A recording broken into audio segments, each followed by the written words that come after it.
कबीर दाजी के गहरे और चेतावनी देने वाले दोहे हैं। आइए इन्हें सरल और स्पष्ट भाव में समझते हैं। बहुत जतन कर कीजिए, बहुत जतन कर कीजिए, सब फल जाए समाए। कबीर संचय सूम धन, अंत चोर ले जाए। इंसान बहुत मेहनत से धन इकट्ठा करता है, लेकिन अंत में वो सब यहीं रह जाता है या किसी और के साथ चला जाता है। कबीर जी कहते हैं, कंजूस जो धन जोड़ता है, अंत में वो चोरी या व्यर्थ चला जाता है। अर्थात सिर्फ जमा किया हुआ धन अंत में काम नहीं आता। वीर औंधी खोपड़ी, वीर औंधी खोपड़ी, कबहू धापै नाही। तीन लोक की संपदा, कब आवै घर माही। अर्थात औंधी खोपड़ी यानी उल्टी सोच वाला मूर्ख अहंकारी व्यक्ति वो कभी संतुष्ट नहीं होता, चाहे उसे कितना भी मिल जाए। तीनों लोकों की संपत्ति भी मिल जाए तब भी उसका मन नहीं भरता। अर्थात लोभी और मूर्ख व्यक्ति की इच्छाएं कभी खत्म नहीं होती। कबीर जी इन दोनों दोहों से संदेश देते हैं, धन कमाना गलत नहीं, लेकिन लालच और कंजूसी गलत है। जो सिर्फ जोड़ता है वो अंत में खो देता है, और जिसका मन कभी संतुष्ट नहीं होता उसे कभी सच्चा सुख नहीं मिलता।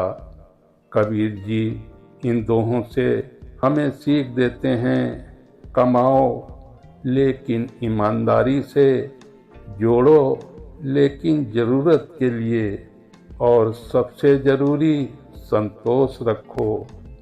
जगत माहि धोखा गना, जगत माहि धोखा गना।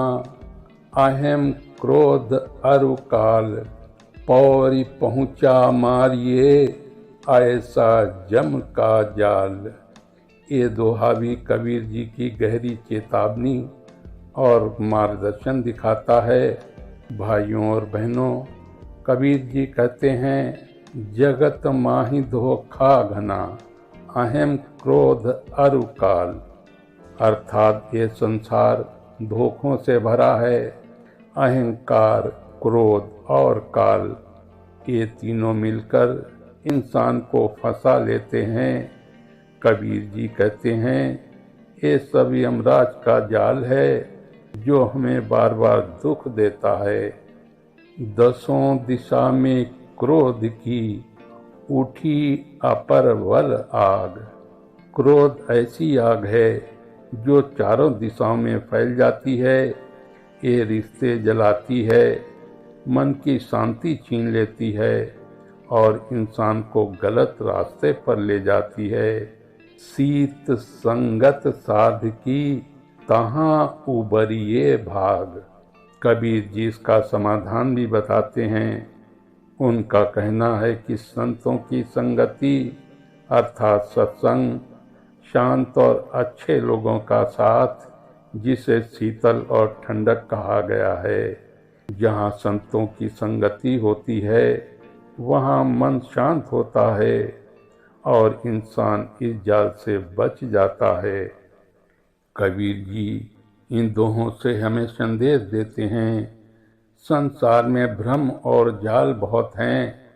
अहंकार और क्रोध सबसे बड़े शत्रु हैं, लेकिन सत्संग ही जीवन को बचाने वाली ठंडी छाया है। अर्थात भाइयों बहनों, अगर जीवन में शांति चाहिए तो क्रोध छोड़ो, अहंकार छोड़ो और संतों की संगति अपनाओ, तभी जीवन सफल होगा।